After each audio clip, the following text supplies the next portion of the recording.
ناظرین گرامی، قوم عاد تاریخ کی ایک طاقتور اور عظیم قوم گزری ہے۔ ان کی طرف حضرت ہود علیہ السلام کو مبعوث فرمایا گیا، لیکن قوم عاد نے ان کا انکار کیا اور ان پر عذاب نازل کر کے اللہ نے تباہ کر ڈالا۔ قوم عاد ارم نام کی بستی کے رہنے والے تھے، اس لیے انہیں عاد ارم بھی کہا جاتا تھا۔ یہ علاقہ عدن کے گرد و نواح میں آباد تھا۔ یہ لوگ بہت ہی لمبے قد اور مضبوط جسم کے مالک تھے۔ اپنی طاقت اور قوت کے بل سے یہ لوگ بہت جلد یمن پر قابض ہو گئے۔ ان پر کئی بادشاہوں نے حکومت کی، مگر دو بادشاہ ایسے آئے جن کی بادشاہت عظیم اور جاہ و جلال والی تھی۔ ایک کا نام شدید اور دوسرے کا نام شداد تھا، اور یہ دونوں آپس میں بھائی تھے اور اپنے زمانے میں بے شمار لشکر اور خزانے جمع کیے۔ یہ دونوں بھائی ارم بن سام بن نوح کی اولاد میں سے تھے۔ ان کی کل حکومت عمان، یمن، عدن اور شمالی عرب کے علاقوں پر تھی۔ جب شدید کی موت واقع ہوئی تو پوری حکومت شداد کو مل گئی۔ اس نے تمام قبائلی سرداروں اور بادشاہوں کو اپنا مطیع و فرما بردار بنا لیا۔ اس طرح پوری جنوبی عرب میں اس کے قلمروں میں شامل ہو گئی۔ اس نے اپنی حکومت کو عروج تک پہنچا دیا۔ دنیا کے دیگر ممالک کے بادشاہ اس کے فرما بردار ہو گئے۔ اس تسلط اور غلبے نے اسے اتنا مغرور اور متکبر کر دیا، اس نے خدائی کا دعویٰ کر ڈالا۔ ناظرین گرامی، اس وقت کے علماء اور پیغمبروں کے پیروکار نے اسے سمجھایا اور عذاب الہی سے ڈرایا۔ ناظرین گرامی، وہ کہنے لگا کہ میرے پاس اب دولت اور حکومت بہت کچھ ہے، اب خدا کی عبادت کی ضرورت نہیں اور میں اب کسی کی اطاعت نہیں کروں گا۔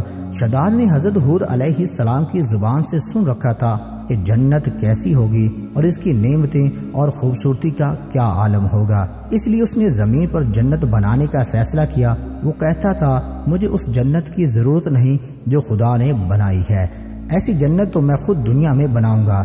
لہذا اس نے 100 معتبر افراد کو جمع کیا اور ہر ایک کو 1000 آدمیوں پر مقرر کیا اور پوری دنیا کے ماہرین کو عدن آنے کی دعوت دی۔ اس نے اپنے بھانجے ضحاک کو، جو ایران کا بادشاہ تھا، ایک پیغام بھیجا کہ جتنا سونا چاندی تمہارے پاس جمع ہے وہ فوراً میرے پاس بھیج دو۔ ناظرین گرامی، ضحاک نے ایسا ہی کیا۔ اس نے تمام سرداروں اور حکمرانوں کو یہ حکم دیا کہ سونے چاندی کی کانوں سے اینٹیں بنوا کر بھیج دو۔ عدن کے متصل ایک مربع شہر جو 10 کوس چوڑا اور 10 کوس لمبا ہو بنانے کا حکم دیا۔ اس کی بنیادیں اتنی گہری کھدوائیں کہ پانی کے قریب پہنچا دی، پھر ان بنیادوں کو سنگ سلیمانی سے بھروا دیا۔ جب بنیادیں بھر کر زمین کے برابر ہوئیں تو اس پر سونے چاندی کی اینٹیں کی دیواریں چنی گئی۔ ان دیواروں کی بلندی اس زمانے کے گز کے حساب سے 100 گز مقرر کی گئی۔ جب سورج نکلتا تو اس کی چمک سے دیواروں پر نگاہ نہیں ٹھہرتی تھی۔ ناظرین گرامی، شہر کے چاروں اطراف میں دیواریں بنائیں گی اور ان دیواروں کے اندر محل تعمیر کیے گئے۔ ہر محل 1000 ستونوں والا تھا اور ہر ستون جواہرات سے جڑواں کیا گیا تھا۔ پھر شہر کے درمیان ایک نہر بنوائی گئی اور ہر محل میں اس نہر سے چھوٹی چھوٹی نہریں لی جائیں گی۔ ہر محل میں حوض اور فوارے بنائے گئے۔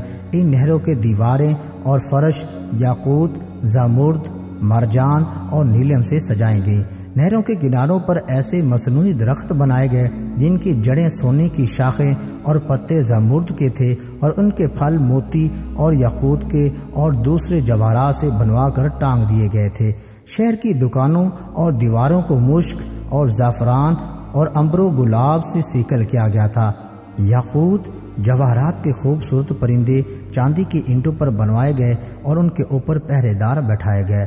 پھر نہروں میں کسی کے اندر میٹھا پانی، کسی کے اندر شراب، کسی میں دودھ اور کسی میں شربت جاری کر دیا گیا۔ ناظرین گرامی، روایت میں آتا ہے کہ اس جنت کو بنانے میں تقریباً 300 سال لگے اور شداد کی عمر 900 سال کے قریب تھی۔ جب باغ ارم کے مکمل ہونے کے بعد وہ اپنے لشکر کے ساتھ متکبرانہ انداز میں شہر کی طرف روانہ ہوا۔ جب قریب پہنچا تو تمام شہر والے اس کے استقبال کے لیے گھروں سے باہر نکل آئے۔ ناظرین گرامی، ابھی اس نے 1 پاؤں گھوڑے کی رکاب سے نکال کر دروازے کی چوکھٹ پر رکھا ہی تھا، اس نے ایک اجنبی شخص کو اپنے قریب کھڑے ہوئے دیکھا۔ اس نے پوچھا تو کون ہے؟ اس نے کہا کہ میں ملک الموت علیہ السلام ہوں۔ اس نے پوچھا کیوں آئے ہو؟ جواب ملا تیری جان لینے۔ شداد نے کہا کہ مجھ کو اتنی مہلت دے دو کہ میں اپنی بنائی ہوئی جنت کو دیکھ لوں؟ ناظرین گرامی، اس پر جواب ملا مجھ کو حکم نہیں۔ کہا چلو اس قدر فرصت دے دو، میں اس گھوڑے پر سے اترا ہوں۔ جواب ملا اس کی بھی اجازت نہیں ہے۔ ناظرین گرامی، شداد کا ایک پاؤں رکاب میں اور ایک پاؤں چوکڑ پر ہی تھا کہ ملک الموت علیہ السلام نے اس کی روح قبض کر لی۔ پھر حضرت جبرائیل علیہ السلام نے بڑے زور سے ایک ہولناک چیخ ماری کہ اس وقت وہ عالی شان شہر اپنی سجاوٹوں اور محلات کے ساتھ زمین بوس ہو گیا اور اس کا نام و نشان باقی نہ رہا۔ ناظرین گرامی، علماء اور مؤرخین نے لکھا ہے کہ بادشاہ اور اس کے لشکر کے ہلاک ہو جانے کے بعد وہ شہر لوگوں کی نظروں سے اوجھل کر دیا گیا۔